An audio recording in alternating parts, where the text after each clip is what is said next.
کیا واقعی مردے بات کرتے ہیں؟ کیا واقعی کوئی مرا ہوا آدمی بات کر سکتا ہے؟ کیا کوئی نبی مرنے کے بعد بھی کسی گنہگار سے بات کر سکتا ہے؟ کیا آپ جانتے ہیں بائبل میں ایک ایسا بادشاہ تھا جس نے خدا سے نافرمانی کی، اور جب خدا نے اس کی سننا چھوڑ دی تو وہ مدد کے لیے کہاں گیا؟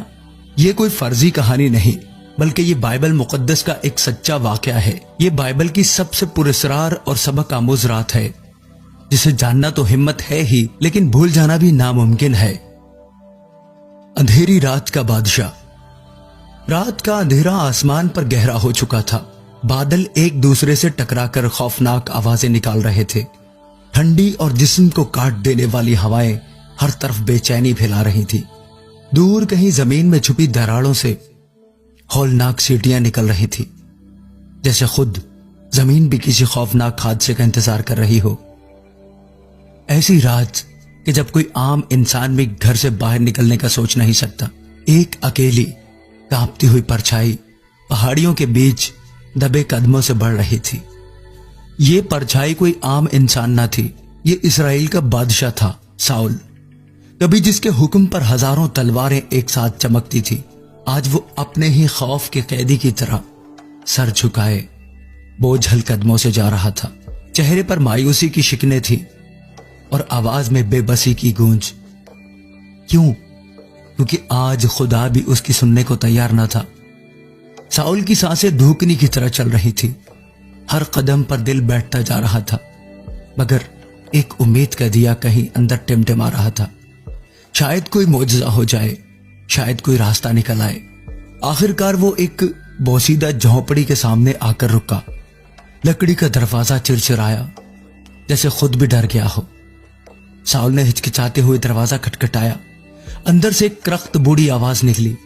کون ہے؟ رات کے اس پہر کیا چاہتا ہے؟ ساؤل نے اپنا لہجہ بدلا جیسے کوئی عام شخص ہو۔ میں تم سے ایک بات کرنے آیا ہوں۔ دروازہ آہستہ سے کھلا۔ سامنے ایک جھریوں بھرا چہرہ تھا، آنکھوں میں خوف اور چالاکی کا عجب امتزاج۔ کیا تم جانتے ہو یہ کام قانون کے خلاف ہے؟ کیا تم مجھے پھنسانے آئے ہو؟ ساؤل نے تیز لہجے میں کہا، خدا کی قسم تمہیں کوئی نقصان نہیں پہنچے گا، بس ایک روح کو بلاؤ۔ بوڑھی جادوگرنی نے شک بھری نظر سے دیکھا۔ کسے بلاؤں؟ ساؤل کے ہونٹ کانپ گئے۔ چند لمحوں بعد جیسے کوئی پتھر دل پر رکھ کر بولا، سیموئیل کو بلاؤ۔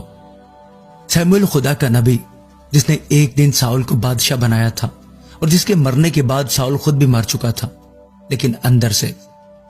جادوگرنی نے کچھ گنگنایا، کچھ اجنبی الفاظ ہوا میں اچھالے۔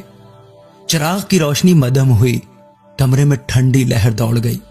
اچانک جادوگرنی کی چیخ فضا میں گونجی۔ وہ پیچھے ہٹ گئی اور لرزتی ہوئی بولی، میں نے ایک بوڑھے کو دیکھا ہے، ایک نبی کو۔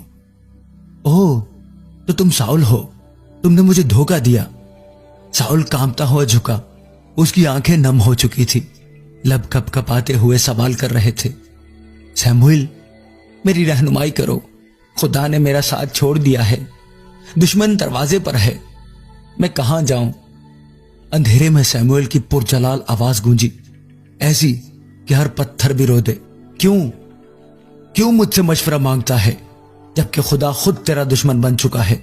تو نے خدا کی نافرمانی کی، اب بادشاہی تیرے ہاتھ سے چھن چکی ہے۔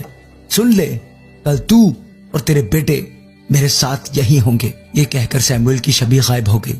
چراغ بجھ گیا، صرف ٹھنڈی راکھ اور لرزتی خاموشی باقی رہ گئی۔